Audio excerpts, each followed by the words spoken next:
What is up, everybody? It's Dr. Vibe here, host and producer of the award-winning Dr. Vibe show, the home of Epic Conversations, and I'm the host of Epic Conversations 2020 Best Podcast News Award winner, 2018 Innovation Award winner given out by the Canadian Ethnic Media Association. Yes, I am in Canada. I'm in Toronto. And I also co-host and co-produce the only online show in the world for dads and fathers that's sponsored by Dove Men Plus Care. And as always, I like to say you're blessed, highly favored, a magnet for miracles, a solution for someone's problem, and Blackalicious. And want to say a big shout out. This is our second week on Primetime with Aisha and LaLa. We're broadcasting also to the Fly Nubian Queen YouTube channel. And thank you so much again, Dr. Boyce and Dr. Alicia. We could put it right on the screen here for allowing us to broadcast on the Fly Nubian Queen channel. And what we do here is Aisha K. Staggers and LaLa Key. And Laura's not with us today because she's not feeling well. They give their takes on just making the sense and nonsense out of what's going on in America socially and politically. So with that said, let's bring, oh, you know what? I have some stuff to do. Actually, I was going to bring up Aisha, but also want to encourage people not only to subscribe to Fly Nubian Queen and all the platforms that Dr. Boyce and Dr. Alicia are on, but also subscribe to the Dr. Vibe show on YouTube. Subscribe and hit the notification button. Also, make sure you follow the Dr. Vibe show on Facebook, LinkedIn, and Instagram. Also, if you want to advertise on the platform here, please email me at dr.vibe at the dr.vibeshow.com. And also want to encourage you to join the Primetime with Aisha and LaLa Discord group, where we continue the conversation in between the live shows. So email me at dr.vibe at the dr.vibeshow.com. Now we'll bring up Aisha K. Staggers because she's got a whole pile of updates on what's going on in the world of Primetime with Aisha and LaLa. How you doing, Aisha? Good. I'm How's your struggling week? to see a little bit because the weather changed. It went from being cold to being warm, like about to be really warm tomorrow. And so the allergy things are kicking in. Ouch. So I'm doing the show with one contact. Oh, no. Sorry. Just because the other eye was so itchy and I was just like, oh gosh, it's bothering me. But I see so much better. I feel so much more comfortable without it. Okay, no problem. Actually, one other thing I want to share with everyone, program alert that's starting on January 6, 2024, which is around the corner. Pride Time Saturdays with Aisha and LaLa will be seen at 7 p.m. Eastern Time and 4 p.m. Pacific Time. So that's the first Saturday of the new year. And next week will be our last live show of 2024. So 2023. 2020. Yeah, I'm already pushing things. 2023. And we'll be running replays over the next 2 weeks, which will be, I think, one's Christmas Eve and one's New Year's Eve, I believe. Or I think, is it? Yeah. Is it? Yeah. Wow. No, I'm wrong.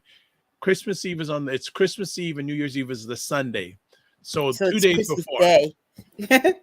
I'm going. Oh, I'm 2 days before Christmas. Yeah. Yeah. So, I got it right. I got it sort of right. So you know what I mean, family. So next Saturday is the last live one for 2023. And then we're going repeats the next 2 weeks. And then we come back in the new year at a new time, but same great stuff.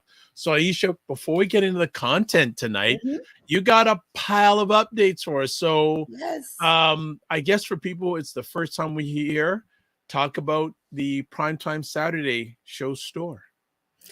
Yeah, we have a pop-up store going on Printify. We've got about 25 products or so, real quality things. Thanks to Jen, who made a purchase. I've made purchases, looking at other people making purchases. So yeah, it's a good holiday shop. We're going to move into having a more permanent online store in the beginning of the new year. I'm actually scoping that out. But this is some of our merchandise. We've got candles. I mean, we've got 3 different types of candles, and each candle has different scents. I actually have one, so I'm really excited about it. We've got blankets, leggings, scarves, buttons, stemless wine glasses, coffee mugs, pillows, all kinds of things, sweatshirts and things like that. My mother actually ordered the bag So Okay. yeah, so and Jen actually, our Jen, a friend of the show, actually ordered the bag and took pictures, and she posted the pictures on Discord. So if you join the Discord, you can see the pictures, and it looks, great product. So I'm really, we're really excited about this. With of course, it has our Primetime Saturday logo. Yeah, so really excited about that, and so that's one of the things that we have going on. Okay. And then next up, one of the Aisha's the marketing mayhem right now. Maven, not mayhem. Yeah, Well, it's like mayhem every time creating in the mayhem. she's Yeah. yeah, she's like you're in mayhem doing this. But next up, we have a newsletter. Yes, we have a weekly newsletter, and really the weekly newsletter allows for a recap of the previous Saturday's show, but also some things that we're looking forward to, things that we want you to keep on your radar. Sometimes we have different articles and news pieces that you can look at. We've got some videos that we show. This past recap, um, I was out sick last week, so you guys did a really deep dive into some things, and LaLa gave me all the recap for the newsletter to put together. So really went into that. We talked about the Fly Nubian Network having us. We talked about the upcoming Roku weekly show that we'll be doing with Dr. Tachi. Yeah, Our Indie Soup link Media. there. Yeah. So yeah, and then people, we advertise the store on there, and we also ask for our viewers if they have some news or something that they think that we should be paying attention to, or a story that they want to put on our radar to email the show. We're always looking for new information, and into learning things as much as we are teaching you all about things too. Absolutely. So those things, if you become a member of the store, I put the link up, and also will put it on all the platforms that people are watching. Also, too, we have a Patreon channel. Yes, and I just also thank you. Got a new subscriber, Jen. Subscribe to the Patreon. So, Patreon, it's monthly subscription for $7, and it just allows us to produce and provide to you extra content throughout the week. So we've got our 10 and 10 series where LaLa and I run down 10 topics in the news that week.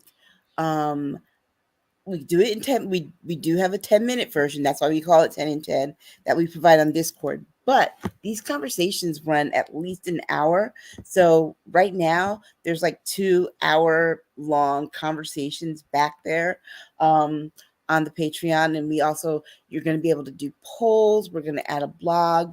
LaLa's got some things to share in terms of how to invest and save money, and do, and look forward to the future on the finance part of it.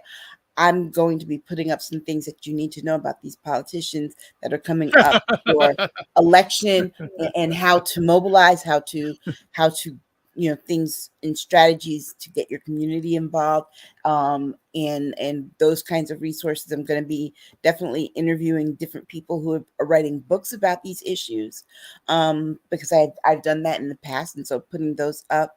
So we're going to have lots of great content.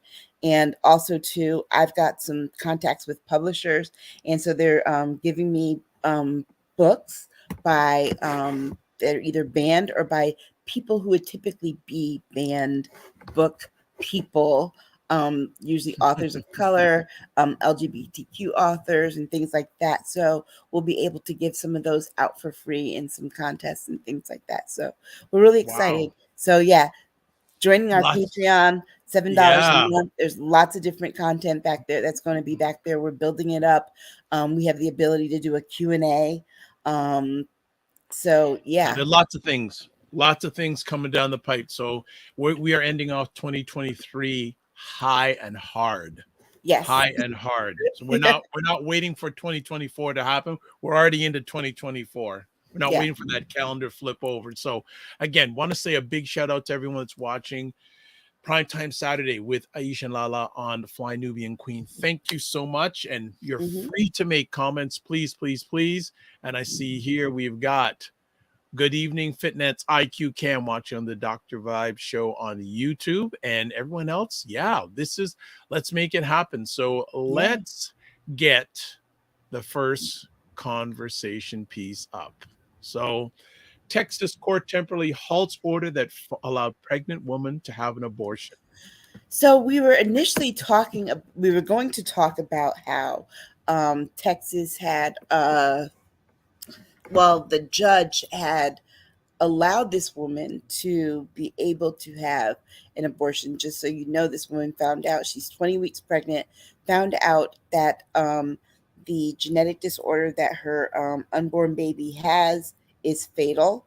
The baby will not survive it. And unfortunately, um, she lives in Texas, but the doctor said that if she does not have this pregnancy terminated, it will impact her health, and she wants to have other children, and it will impact her fertility. So on Tuesday, her lawyers filed an emergency um, court case to get the abortion approved in Texas. As you know, Texas has, what is it, a 15-week ban, or a ban? No, they have a total ban with certain exceptions. So the judge decided that she met the exceptions. Well, Ken Paxton, he who shall not be named, but also was what, impeached. Was They had an impeachment vote on him as AG because of some unscrupulous things that he did in Texas. He decided that he was going to file a stop order with the Texas Supreme Court. And so what they ended up doing was putting a restraining order out, basically saying that the woman cannot have the abortion until they review the evidence and make this decision for her, not her doctor, but Ken Paxton in the Texas Supreme Court. So these the sad part about it is that these people are making a decision not just about this woman's health, but also about her future. She and her husband want to have more children. They realize this isn't a viable pregnancy, but they want to have more children beyond that. And the Texas Supreme Court and Ken Paxton are going to be able to determine that by virtue of whether or not they allow her to have this abortion. What is your concern about this particular case? My concern about this case is that it will set a precedent for places where there is no abortion. There is an abortion restriction, but moreover, if Republicans get control of the House, get control of the Senate, and control the White House next year, what we're looking at is this becoming the law of the land, because they do want to put in an abortion ban. And it would be this kind of draconian ban where, you know, it should be up to that woman and her family to decide whether or not they're going to have more children, not not the court and not the attorney general. And the problem of it is that they're not taking into consideration her health, even though health of the mother is what they have stated in their very ambiguous law. They're not worried about whether or not she can have more children, right? If you support, if you're pro-life, then obviously you should be able to support the fact that people want to have other children, but to be able to make the decision of how many children she can and cannot have by virtue of deciding whether or not she can have this abortion. What these people don't realize is, and LaLa and I talked about this on the exclusive content that you can find on our Patreon. When you are someone who can give birth and can carry a baby to term, there are things that um, you just, this idea that they're going to make this woman carry this baby that could possibly die before, you know, the full 40 weeks of the pregnancy, which is one, they would have to take it out by cesarean. She's not going to be able to deliver that baby naturally. She already had two prior cesareans. So typically, when you have one, all subsequent, labor and delivery is through cesarean. But because this baby would not be alive, that's how they would have to do that. And a cesarean is surgery. It has its risks, but beyond that, um, having dead tissue in your body, your living body, can cause sepsis. That is a poisoning of the blood.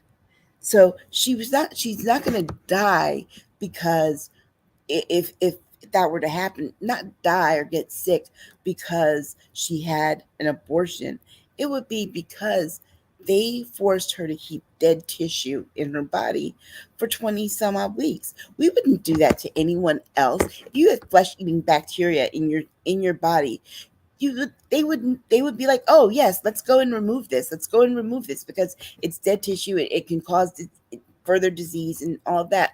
But by virtue of the fact that we call this a baby, and it's not an unwanted child at that. Let's not forget that people talk about abortions being a way to take care of a pregnant, birth control after the fact. No, this woman wanted this baby. Her and her husband wanted this baby.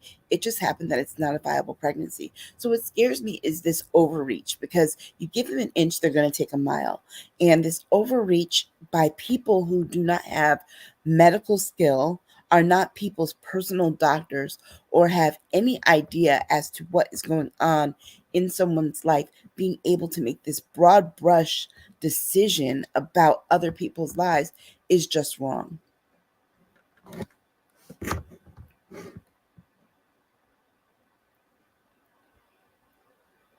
You're muted, Dr. Yeah. Vibe. Oh, it finally got me off. All right, thank you. Yes, so but this is just an ongoing issue. Like, is it being are is America dreaming that they don't have a universal policy on abortion? Like, how should right now every state has a different ruling. Then you had Right. Roe versus Wade being overturned. Right. Should it be left, in your opinion, should it be left to the states to decide? Should it be left to each woman to decide? It should be left to each woman, her doctor, her family, whatever, to decide. Because here's the thing, you know, they're like, oh, we want to get rid of Roe and we want to kick it back to the states, kick it back to the states. Okay, so you kick it back to the states. Well, the people decide. The people want to decide what their individual states are going to do. Now that the people are deciding that they don't want their states to do the very thing that they want to do, they're trying to kick it back to the federal government and say that no, there should be a federal ban. Well, make up your mind. You can't get mad and say, oh, well, let the states decide, but then get mad that the people in the states deciding don't want to go the route that you want them to go. This is really just a control issue at this point. They want to control how people respond to it being in the states, or whether it should be in the states, and then they want to control people's bodies. You know what? We would have, well, we would have a much easier time and fewer issues on this particular topic if people just minded their business and stayed out of other people's uteruses. Okay, then because this is an ongoing debate, and do we how much is this going to be a issue for the upcoming presidential election in 2024?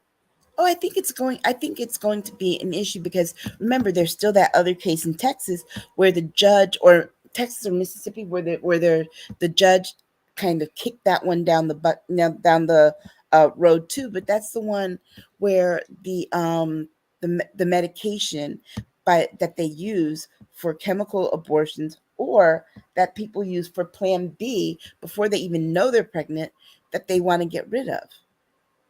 They want to take away the pharmaceuticals ability to get this approved through FDA, which FDA already approved it more than 20 years ago.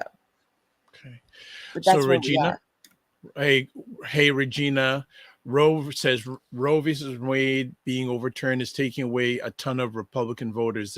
These judicial decisions, almost after 50 years of pro-choice, is backfiring.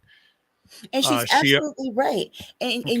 the funny thing about it is this: realize it's not just that it's about abortion and what people believe, and their morals and their values, whatever. This is also about birthing more Republican voters. Let's be very clear, because remember, their numbers are shrinking. their numbers are shrinking. And what bothers me is they try to say, well, you know, oh, you know, if they do this, it's gonna have this impact on the Black community, this impact on the Latino community. Meanwhile, you all's policies are hurting those communities anyway. We see what you're doing with the migrant issue.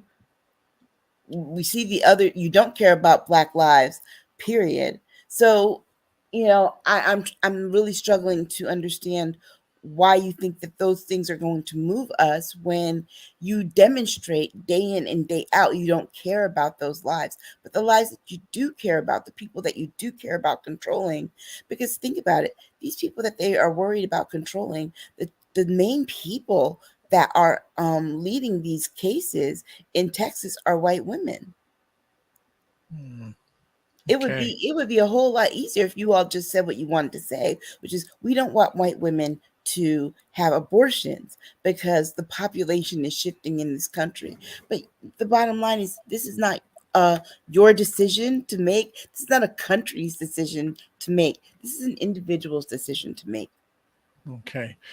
Before going any further, long time live streamer Carlos Phoenix says, "Evening, hello, Carlos. Good to see you as always." Regina says 65% of Americans are supportive of freedom of choice. Exactly. And you know what? That number just even went up. In this latest poll I read, it was 70% now. Okay. All right. So Fitness IQ Cam, otherwise known as KSFEYL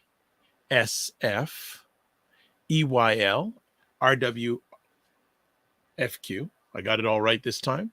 Saying she's based in Toronto. She's saying, so how long in the lady's pregnancy that they are trying to halt? This particular woman, they're trying to make her carry it to term. Um, the I forgot what state it was, but there's a state that just put forth yesterday a 15-day Wow. abortion ban. 15 days. Most women don't realize they are pregnant at that point because it takes time for your body just doesn't say all of a sudden 15 days like being like there's a little bell that goes up, oh, you're pregnant. No, it doesn't happen that way. Usually it takes a couple of weeks before you realize like, oh, wait a second, something's not right. And then you have to think about what that something that's not right is. There you Okay, go. so like I know for me, I just happened to be talking to my best friend, looking at a calendar, and I'm like, wow, it's been like 16 days. Then it was like, oh yeah, maybe I should do that some because something's off.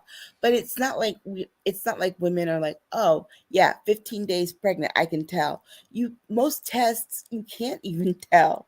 You used to not be able to tell that early with some of these tests. So, 15 days is ridiculous. You might as well just say no. Okay. And that's the whole point, isn't it? There you go. All right. So Regina said that 70% of freedom of choice. She says good news. Mm-hmm. Fitness IQ Ken goes 15-day. And then she says backside. So if you don't know what that means, go look out, go online. She said that's a response she has to the 15 days. And Regina says it usually Exactly. takes 20 to 30 days. Yeah. Yeah, because the question always is, when was the first day of your last period when you go to the doctor and they ask you and start counting back time? Um, and you could have gotten pregnant anytime in between there, but they go by that first day of the last period to determine the time. But you know, I don't think men realize either that, it's also not good for a pregnancy to go over 42 weeks because Mm, it becomes toxic for the baby. mm, It can become okay. toxic for the baby. So, you know, pregnancy is not it is a health it's I hate to put it this way, but it is a health condition. And there are tons of things that can go wrong. I mean, I know I had a high risk pregnancy. So there are a ton of things that can go wrong. So when women have a whole bunch of other things to think about, why put this burden on them as well? All right. So we're going to take a quick break because after we come back from the break, we're going to get into some big time politics. Lots of politics going on in the United States. When isn't it going on? And we got a number of things that Aisha is going to be sharing about, everything from about 45, maybe being a one-day dictator, to the resignation of Kevin McCarthy. And then another GOP debate that I don't know how many people are paying attention to. So you're watching Primetime Saturdays with Aisha and LaLa, just Aisha this week, on many different platforms, including the Fly Nubian Queen Network. So we'll be back in about 90 seconds. Keep it locked, and thank you so much for watching. We'll be back. And that's what I feel like. You feel like you're the Harry Tubman of the mind. I am. I feel like I'm the I'm one of the Harry Tubmans of intelligent Black people. Like, I want to liberate y'all from like being left behind and ignored and in oblivion. No, really, the rappers get all the attention. Seriously, does anybody else feel this way? Like ignorant Black people, they'll be all up, getting all the headlines on the Shade Room. Overly sexualized Black folks. Like the twerkers and the just people that don't always represent the best of us. The diversity. Like people like Dr. Vibe. Like everybody should know about people like Dr. Vibe. Dr. Really Vibe he's trying to do good work for Black people. Dr. Vibe from Toronto. Good to see you, my brother. Dr. Vibe. Everybody follow Dr. Vibe. He has a great show. He's very good at what he does, and I have a lot of respect for him. Okay, so let me hop into this. What's up, Dr. Vibe? How you doing? Everybody, if you see Dr. Vibe in the chat, everybody go follow the Dr. Vibe show.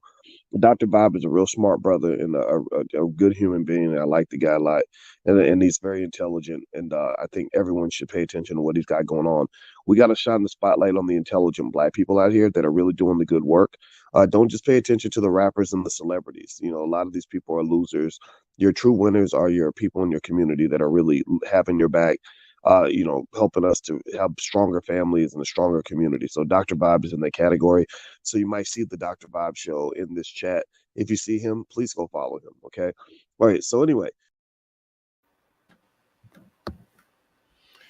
Okay, we're back on Primetime Saturdays with Aisha and LaLa, and just Aisha this week. LaLa is not feeling well. So we're continuing on. And I guess for the next few moments is going to be all poly tricks. All poly tricks. So it was another interesting week, but let's start off with the former president of the United States, who, if he comes back, says he'd be a dictator if elected. That's just for one day. You believe him, right, Aisha? Oh, I absolutely do. He's been telling us for months, actually about a year, what he's going to do if he gets in. Okay, so the part for me is that Sean Hannity needs to stop trying to throw this man lifelines. This is like the second time that he's been with Hannity, and he's like said something out of pocket, and Hannity tried to like help him out. You don't mean you'll be a dictator. Well, yeah, I plan on drilling, and blocking people from in bands, and well, that's not dictator. Like, no, I'm going to be a dictator. I won't be a dictator except on day one. Day one. You think that man is going to just get that dictator energy and give it up the next day? Come on. This is the same man who can't decide if January 6th was staged by the FBI, which would mean that all those so-called followers and supporters of his, people that he calls patriots, were hired by the FBI. Or they were patriots that support him and records a song with him that he lies about being a number one Billboard song, which, okay, whatever. But yeah, he is going to be a dictator. You know what? You know why we get this point? Because he has been looking at what went wrong ever since he's been gone. First of all, he is starting to put together this what is it, this Project 2025 yeah, 2025. Yeah, I know 2025. Dr. Tachi had talked, someone asked about that, was it last week or the week before, and I put a link up to it, and Dr. Tachi added some lens on that. But yes, 2025. They've got a plan for how they're going to govern. He's not going to be swayed into putting in people that he believes are politically correct on the Republican side. Everyone that he puts into any kind of position of power will be someone of his choosing that is loyal to him. Now, you can best believe the one thing that he knows he won't be necessarily be able to do is get people in his cabinet confirmed, especially if the Democrats continue to hold the majority. So what will he do? He'll put some people in there to operate for about 90 days and then make them interim whatever. And then he won't have to go the route of having Congress confer these people. He's going to make sure he's going to put in Steve Bannon, Steve Miller. You're going to see Tucker Carlson attached in there somehow. You're going to see all of the horrible people. He's going to get the horrible game back together, and then he's going to add to it. And eventually, if he gets the right combination of people together, and God forbid he gets the House, and if we even lose one Senate seat and they pick up one or two, this man is going to make it so that he can be dictator for life, so that there are no term limits for the president.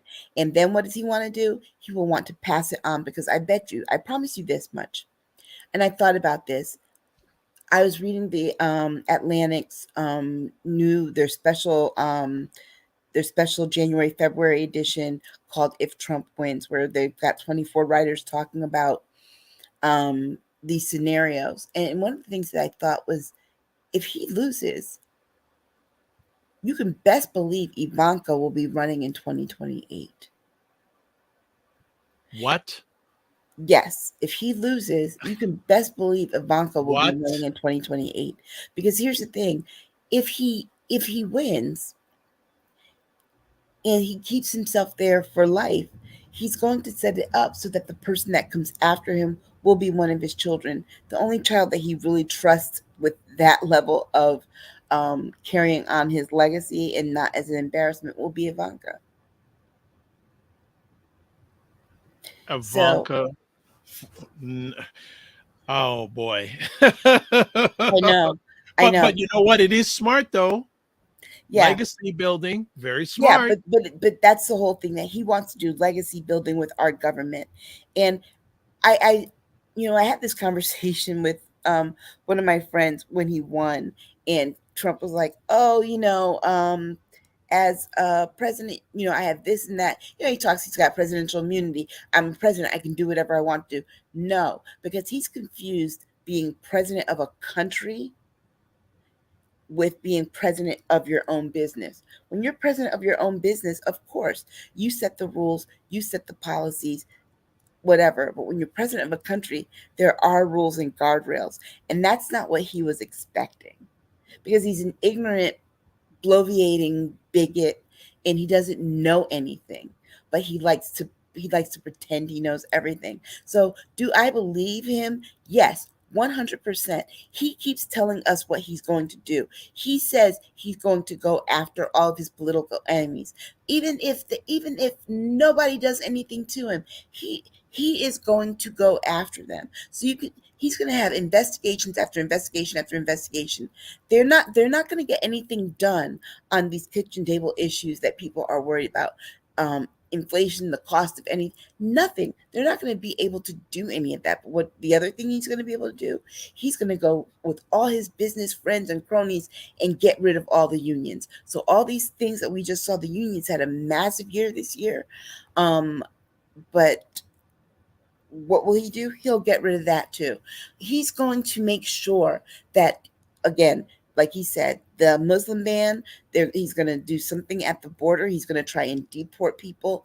He's going to try and make sure that we do not get to vote again. He's going to make voting harder for people. He's going to make cut money to schools. He's going to make it just unbearable for him and the people that supported him. And this is why the people who support him so fervently support him. America is starting to look like something that they do not recognize. And he's promising to go back to that. And he will. Okay, just want to Shout out to Monique B. You were here last week. Thank you for being here again. And she says, so sad. And Yeah. then Regina goes, Ivanka can't go into that, can't go for that into far into fantasy land. The press needs to calm down and wait for the court outcomes. And she also asks, this is a question she wants you to respond to. How is Fox even supporting 45 after the Dominion loss? Because the people that they rely on for their viewership love him. They are willing, because guess what? They are willing to pay that out and just get rid of the money as long as they can keep their audience. Because if they don't keep their audience and their audience goes to Newsmax or to OAN, Fox loses its they lose its standing, they lose their audience. But guess what they really lose? They lose their deal with these cable companies. Because remember, Fox has the deal with the cable companies where they don't rely on advertisers anymore. They don't care if people say, oh, our advertisers are going to boycott Fox. Remember, because they get a portion of everything you pay out of your cable bill. So that's how they're doing it. They don't care. It's all money. Follow the money. Follow the money. That's what it gets down to. Follow the money. Like what has changed? But yeah. So when people show you who they are, that's who believe them. Believe them. That's who they are. So I mean, think about it. This man has 91 charges against him. He has nothing left to lose. He is tap dancing so hard not to spend the last of his golden years in a jail cell. So this for him these are desperate times, and desperate people do desperate things. And so he is a desperate man. So he's talking about doing some desperate things that he will then follow through on, because unless he does, the court cases and all this stuff still loom over him. All right. Got a great comment here for you and LaLa, who's not here this week. Monique B says, your channel inspired me to make photos of Nubian queens. I love the content. Our people need this. Much love to you and LaLa. Oh, thank you, Monique. It's nice to have you here. Absolutely. That's fantastic. Well, the election just gets closer and closer. I guess that's something we all have to look forward to next year. Yeah. And meanwhile, they're doing this. And what do you have? The Republicans in the House trying to impeach Joe Biden. Why? So that Donald Trump can say, well, I'm not the only impeached guy running for president. It just goes on. Getting old. Well, it's interesting. I went last night to see the tribute to the Temptations. I think that it's called "And Too Proud to Beg," and it was really good. Oh, the play. The play, yeah, it was really good. And so, as one of the great Temp songs says, "Ball of Confusion." Yes, "Ain't Too Proud to Beg" is based on a book. Yes. By I forgot the guy's Otis? name. No, "Ain't Too Proud to Beg" is based on a book by someone who was like an insider. But great story though. It is. Yeah, if it comes to your town or city, I highly recommend you seeing it. We say was its second night here in Toronto last night. It was really, really good, especially the gentleman that played David Ruffin. Really good. And the gentleman the lead Otis, but they was all strong. So kudos if you get a chance. Yeah, if you get a chance to see it, check it out. If you don't get to see it, it is Christmas time. VH1 is playing the Temptations movie every other day. And you know what's interesting? In the history, there's been 27 members of the Temptations. Crazy. Yeah. But I stick with the classic 5. Yeah. Yeah, that's really Yeah, truly but the true. Temptations movie, that's one of our holiday movies. Like I sat here, what was it, Thursday? It was on Thursday. It came on twice back to back. So it's 4 hours each time. I just watched it back to back. Well, let's get back to politics. Let's go next. Former Speaker of the House, Kevin McCarthy, will retire from Congress at the end of this year. Were you surprised by this announcement? Boy, bye. That's how I felt about him. Like, bye. And you're not, look, what you're saying does not affect me in the least. And you're leaving. Okay. What's new? Because people are dropping out of Congress left and right. Particularly on the Democratic side, people are tired of the gridlock with Republicans and never getting anything done. On the Republican side, you can't afford to be a Republican anymore. Was Kevin McCarthy, am I surprised he was going to leave? No. His caucus made it very clear that he is persona non grata when they got rid of him. And then MAGA Mike is up here trying to do his best Donald Trump impersonation in the House if Donald Trump were speaker. But this is the part about Kevin McCarthy that tells you he's a coward. Okay, so if you read Liz Cheney's book, you get the thing that he flies down to Mar-a-Lago, and how does he get himself back into Trump's good graces after he said that Trump was responsible for January 6th? Well, he flies down to Mar-a-Lago and he sits and he picks out the orange and the lemon Starburst out of a dish because Trump doesn't like them. And so yeah, that was what he did to get himself back in Trump's good graces. But this kills me. He says he's leaving Congress at the end of the year. Fine, he's not going to finish his term. There will be a special election in California in his seat. But here's the part that gets me. Why is he vying for a position in Trump's cabinet should Trump win? He is? Yes, this is the new reporting. So for me, I'm like, oh, you didn't quit because you're tired of what's going on in the House. You quit because you're trying to get in there. But the vice presidency or something. I need some clarification. Didn't 45 criticize him about being weak? Some people are just glutton for punishment. Okay. Enough said.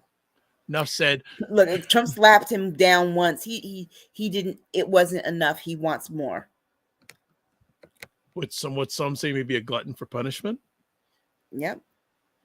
I mean, the embarrassment. He's not happy unless he's embarrassing himself for that man. Regina says would like Gates gone too. Well, that's an interesting thing, though. Honestly, I did see this on a story last night that there are some people on the Republican side who, the same way that they got rid of Santos, are trying to figure out how to get rid of Matt Gaetz. That's going to be a tough one because I know 45 loves his Gaetz. He loves his Gaetz, but the thing with Gaetz is that if DOJ did its job, they could get rid of him quickly because those trafficking questions and those questions about him having relationships or interactions with young girls are very disturbing, but there's some credible evidence there. Okay. All right. So Regina backed me up in saying that, yes, 45 did say that Kevin McCarthy was weak. So it's going to be interesting. He has called Kevin McCarthy all kinds of things. And guess what? Kevin McCarthy lines right back up to lick the boots. Power. That's all it is. But the thing is that he has none. He gave his power away when he told these people, oh, yeah, just one of you can complain and I'll be gone. I just got to have the gavel in my hand just once. So Regina comments also Matt Gaetz at 21% approval rating in Florida. Approval rating in Florida poll says. So that's just now. I don't think he's going to go anywhere. Matt so Gaetz, what do you think Mr. McCarthy's future is going to be? Pandering to Trump. People say, well, media reports say he was a very good fundraiser. Yeah, he's a very good fundraiser for them. But remember, their pool of fundraisers had gotten smaller as a result of the Trump years. So that's one challenge. But the bottom line is, do they really need Kevin McCarthy for fundraising when Nikki Haley has all of the top Republican donors behind her? So no, he's pointless. He's useless at this point. What do I see him doing? I see him going to work for some kind of corporation, something where he will get probably like a $30 million salary a year. Okay. Just to sit on a board and do nothing. Okay. Until he gets in the cabinet. All right. Until he gets in the cabinet, and even then, he might not want if to he come. gets in the cabinet, Right, and then even then, he might not want to go if the money's right wherever he lands. All right. But a lot of these guys end up at banks and financial institutions and things like that on the boards there, where they're drawing these multi-million dollar, salaries. Just ask Paul Ryan. Yes. Good point. Paul Ryan. What's the other guy? Oh God, I forgot the guy's name. But Eric, whatever his name is. But yeah, they used to both have jobs, house. Eric Cantor, those two. They used to both have the House and the Senate, and now they're at these big financial institutions. Okay. Next up, the fourth GOP debate.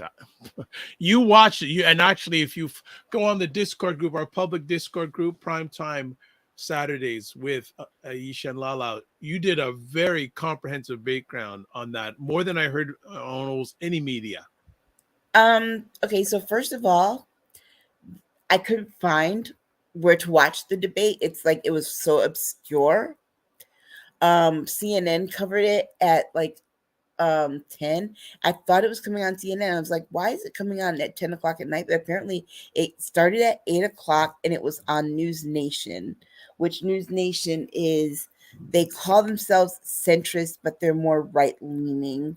But this sham of a debate, first of all, was monitored by the likes of Megyn Kelly and someone else. So these were unserious people moderating the debate. They were very right wing. I was actually reading reading an article that Megyn Kelly is back. I know. A lot of softball, low ball questions thrown at them. Some quick observations. First of all, there were 4 people: DeSantis, Haley, Christie, and Ramaswamy. Okay. Ron DeSantis has absolutely no personality. Every time he tried to smile, it was like somebody was sticking a knife in his spine. Okay, it looked so painful for him to smile. He's got resting bee face is what I said on our exclusive content on our Patreon. But yeah, he just his whole demeanor just ugh. Okay, but first of all, my question is why did they have this in the first place? This is the 4th debate. Trump didn't show up. Only 4 people made it. The last debate of they advertised it as the last debate period, but come to find out it's just the last debate of 2023. There will be some more debates before they go to Iowa and then New Hampshire and South Carolina. So okay, so it was misleading. Donald Trump tries to beat them by doing his little Sean Hannity interview where he says he will be a dictator. You would think that the question would come up in this debate and they would discuss it. No, not at all. That never came up. They barely mentioned his name. The only person who did at one point was Chris Christie, but the rest of them still tight-lipped about this.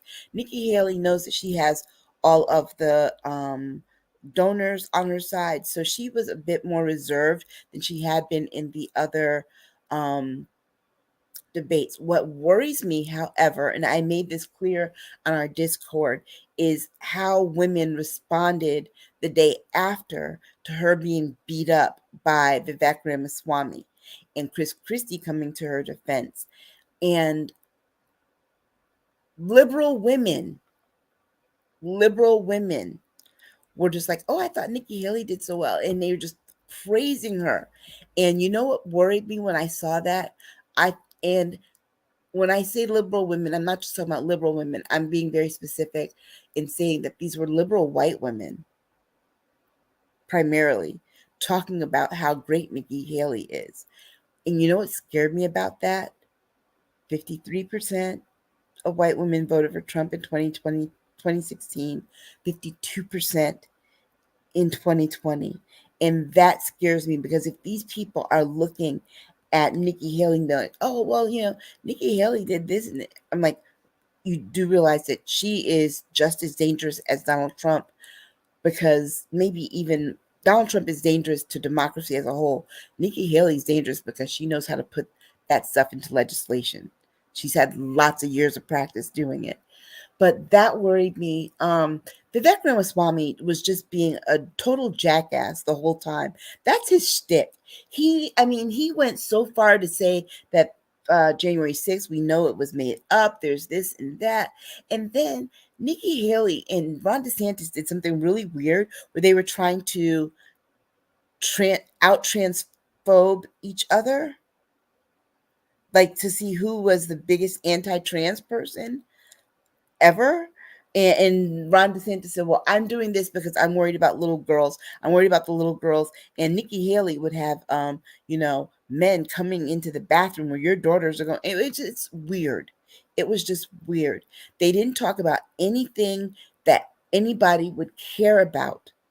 They didn't talk about abortion at all because they know that's a losing argument for them. And that's how you know this was a right-wing stage thing, not just because Megyn Kelly was there, but because of the things that they didn't talk. They talked about these things that work with the MAGA audience, but nothing that works with the general American people for any of them to win a national general election. They're in a primary, and I get that, but you don't get from any of them on that stage that they'll make it past the primary. So what did we have? It wasn't so much a debate.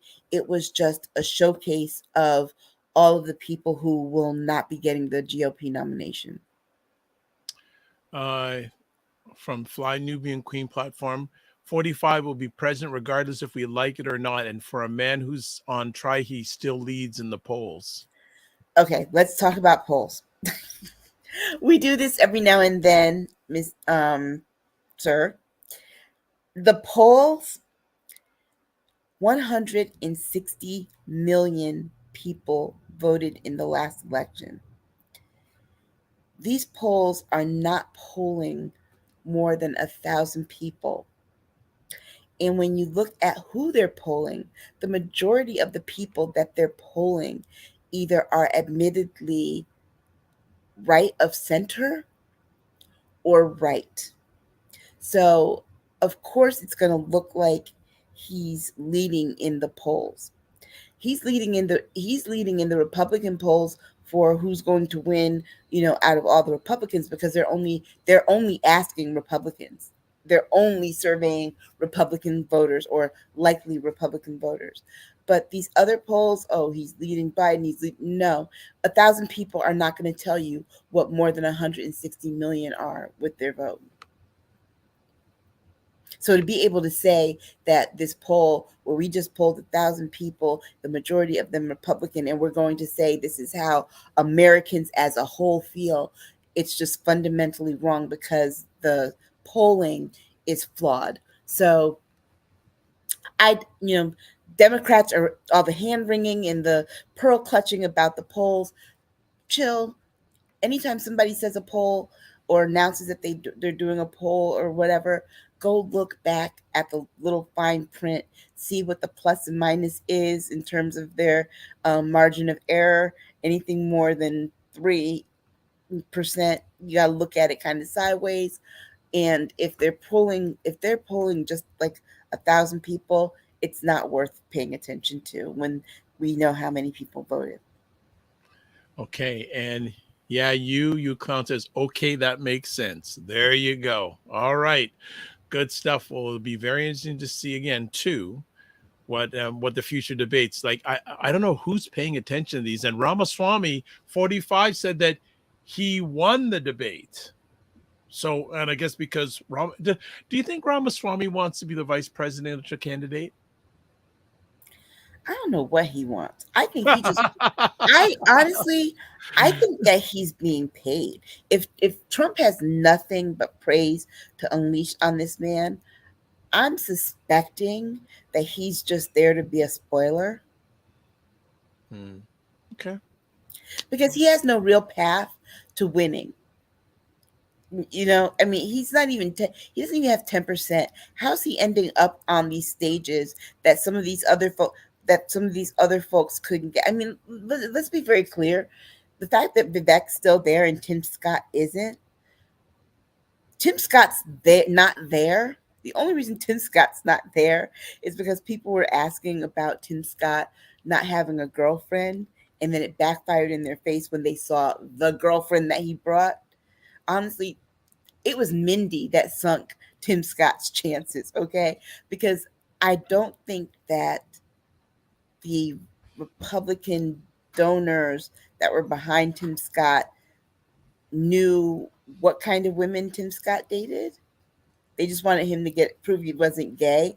They didn't realize that Tim Scott's girlfriend would probably be white because that's his history. I guess that shocked a lot of people. So they're just like, oh yeah, you know what? We're Tim Scott's done. Vivek Ramaswamy should be long done, because he tries to go even further than Trump.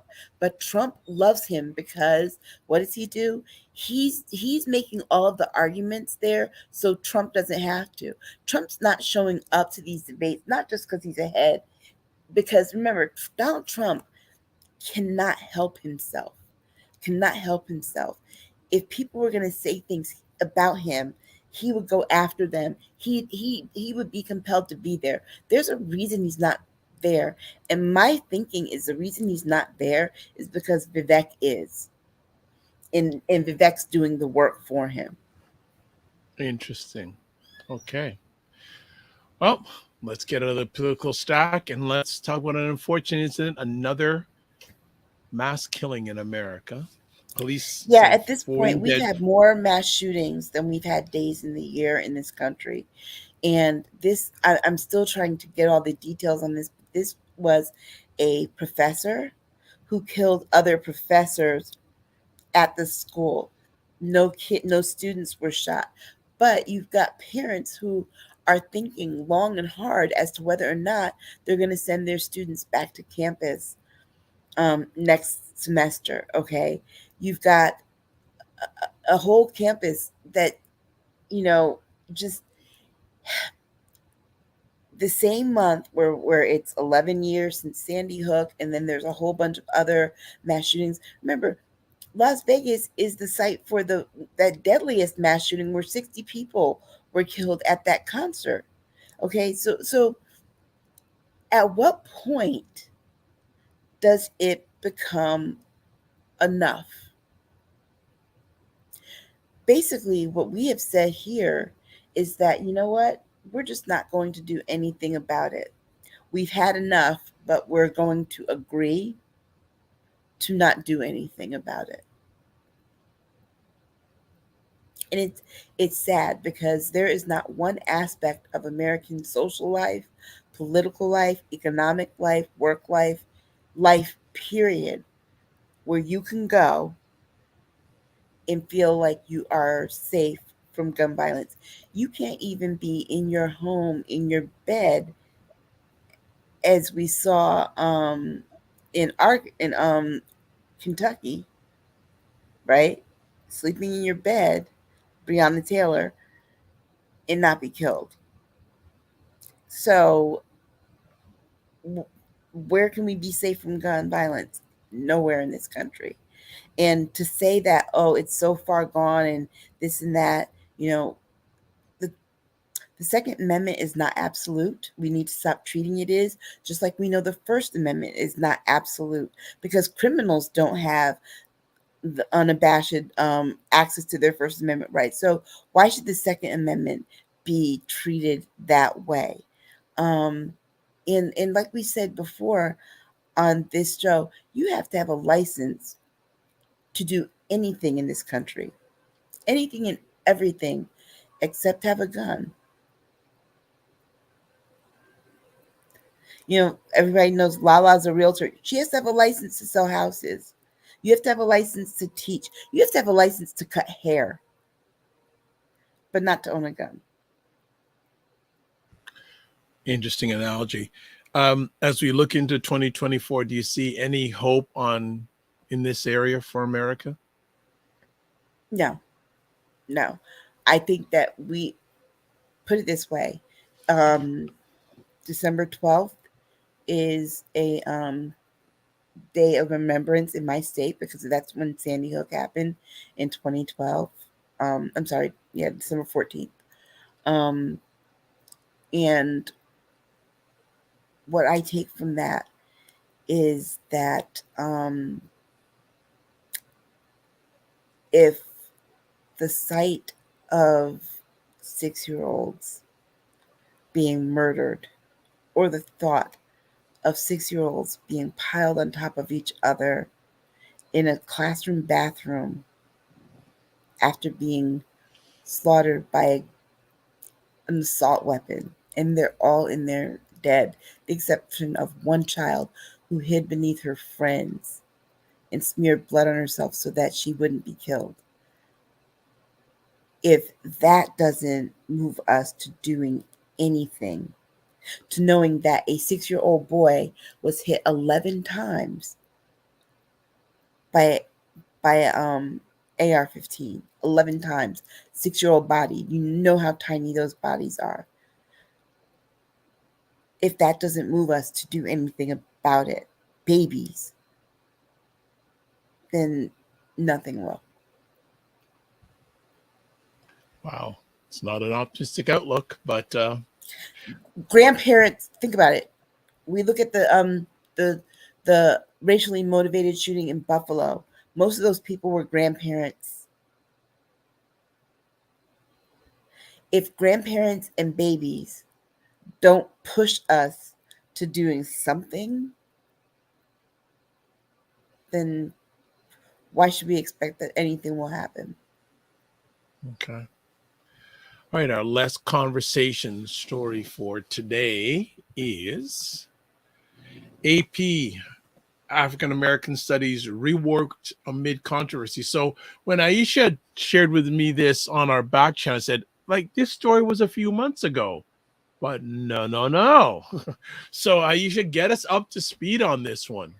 Okay, so remember they were changing the AP standards before for African American history because the whole thing was, remember, Florida wanted them to say that there was some benefit to slavery and, in their standards and all of that. So what they ended up doing now was they came out with these standards where they're going to have a sports and racial justice component, but racial justice won't be looked at by itself. It will be looked at in the context of sport. So basically, they're adding Colin Kaepernick to the AP standards, but not Black queer theory, and Black Lives Matter is optional. Those are the new standards. So in other words, people are going to decide what parts of Black history and Black lives are important enough to mention and what's important enough to omit. And the sad part about that is that as long as you can control a people's history and their story, you can control a people. And that's exactly what this is doing. And it's not just Black people, when they do this, they also hurt white children too, because they don't know any better and they don't get to learn about people outside of themselves and not see history where they're centered. Okay. So Regina says, I thought they removed reparations too. Oh yeah, they removed reparations. They absolutely did. But they put in these new things. but this new thing, I guess they, you know what it is, they did what they typically do with things. It's like if we say, hey, we want more Black people to do this, and or in these positions of power, and they're like, oh well, you know what, how about we just make we'll give a Black sports figure a big lifetime achievement award, and you people can be happy. That's what it kind of feels like here. It's like, oh well, we'll just throw Colin Kaepernick in and his whole taking a knee thing, but you can't talk about Black Lives Matter. It's optional. So if you throw in Colin Kaepernick and you don't put in Black Lives Matter, you don't understand why he's even there. Because remember, he got booted behind that. Yeah. But this one doesn't seem to ever go away. No, it doesn't. And you know, it's not going to go away until they make this course go away. AP African American Studies has been around for a long time. And this tells you a lot about where we are in this country now, because now these are things that people want to get rid of. When they've been in existence, and you know, But who wants to get rid of them, really and truly? The people who are most worried about the fact that this country by 2030, 2035, 2040 will be 52% people of color, 48% white.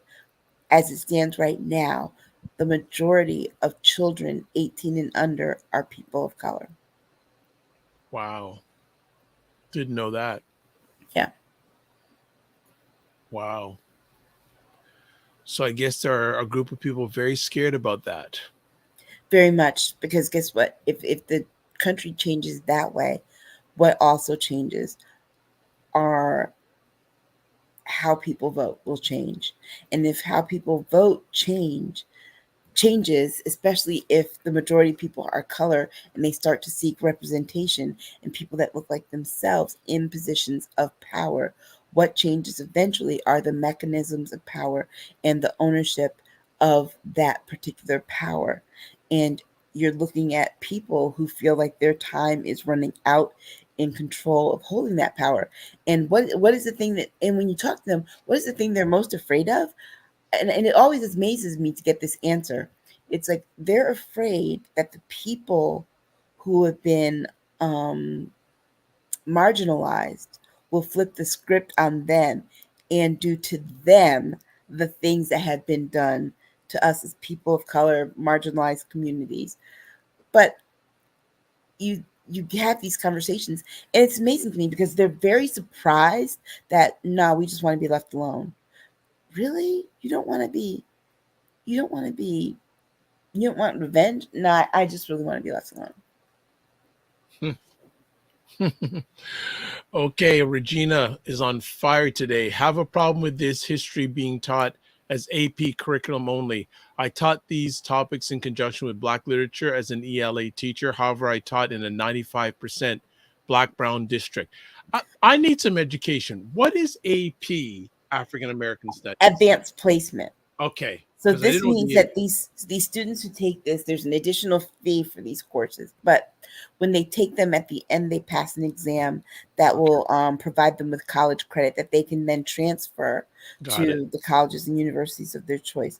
Now, there are districts that do have African American Studies programs as electives, but again, it's not required history.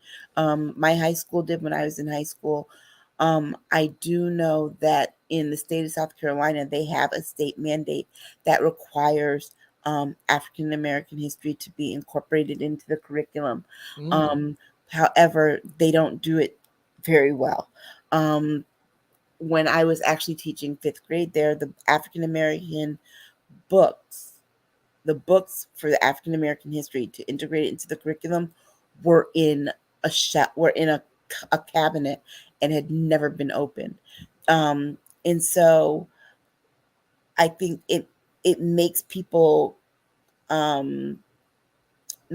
uncomfortable to have to teach a course that they don't feel comfortable teaching. And that's the other thing too, is that, if in a lot of these districts, particularly when the districts don't have a large minority population in the classroom, these history lessons fall on white people to teach, more specifically white women. And if they don't feel comfortable teaching them, they avoid teaching them altogether. And Regina's making a very good point. It is a college credit course, and the fees waived in many high schools these days. The challenge, though, is that you have a state like Florida where Ron DeSantis said they will no longer pay for it. The families are going to have to pay for it if they want to. And Sarah Sanders tried to do the same thing in Arkansas and said that it will no longer, just AP African American Studies, no other one, just that one, won't be paid for by the districts anymore. And so I have a feeling that's the next thing, Regina, that they're going to try and rescind now that the fee is waived in many high schools, especially in Black and brown districts where a lot of the families can't afford to do it. They're going to start making it. They're going to take away the fee waiver. So this is another thing. How much, again, I've been observing American news. Is the school classroom one of the new battlefronts for the next election? Well, remember too, and I've said this before, we pay so much attention to our bigger elections, our national elections, our federal elections. So our president, the House Representatives, the Senate. On the local level, remember, you also have your state house and your state senate and your governor. But on the district level, that's where these moms for liberty people are going. They're going to these school board, offices and trying to do that. Why? Because that directly gives them the control over being able to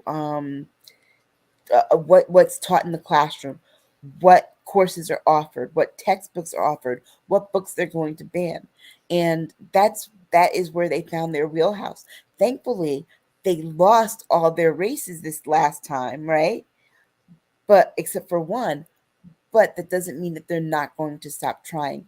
Wherever there is a school district, there is a school board race that year. There you go. Well, I think that is a good way to end off this episode of Primetime Saturdays with Aisha and LaLa. As always, a great conversation. I want to thank everyone who watched live or on the replay on all the different platforms, especially Fly Nubian Queen. We had a good contingent of live viewers on Fly Nubian Queen. So before we sign off, a few things. So Aisha, if people want to get in touch with you, how do they do that? Instagram at AK Staggers. You can also find me on our Discord channel. So email Dr. Vibe and join the Discord. And if you want to become an exclusive member of our Patreon, I'm putting up content there too. Wonderful, wonderful, wonderful. That is beautiful. And as I said, we're going to put up all the information. I'm just going to show it again. The Primetime Saturdays Discord group, email dr.vibe at the drvibeshow. Also, Primetime store. There's a link there, but it's also in the comments section on any platform that you've watched this. Watched it. It's there in the comments section. Also, subscribe to the Patreon channel, get a lot of exclusive content. I'm even going to be putting exclusive content in there too. So looking forward to that. And I don't think we've got anything. Did we cover it? We got, yes, email the Discord group, and also too, program alert. Starting January 6th, 2024, Primetime Saturdays with Aisha and LaLa will start at 7 p.m. Eastern Time, 4 p.m. Pacific. So a few last things before we let it go. Please subscribe to the Dr. Vibe Show on YouTube and hit the notification button. Also, like the Dr. Vibe Show on Facebook, LinkedIn, and Instagram. Also, you want to advertise your business, product, or service on any of the platforms that I'm on, please email me dr.vibe at the drvibeshow.com. And as always, this is how we close off all the conversations that I'm on. Live your life as a dream. If you can dream it, you can make it. Sometimes you have to get small to get stronger. Block assumptions and aim bigger, aim better, aim higher, aim wider. Love, faith, and respect. Remember to give yourselves grace and don't just manage your time, manage your energy. Share the show out, watch replays, tell everybody about it. Get on the Patreon list, get on the Discord list, get on an email list. Just get on. God bless. Peace to all. Keep the faith and walk good. And thanks again, Dr. Boyce and Dr. Alicia.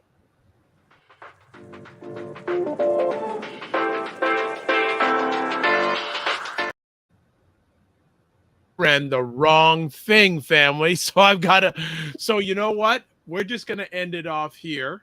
And because it's gonna take me a few moments to put the right ending off. So on the replay, the right thing will be on. So this is how we're gonna end it off. We're just gonna put up this.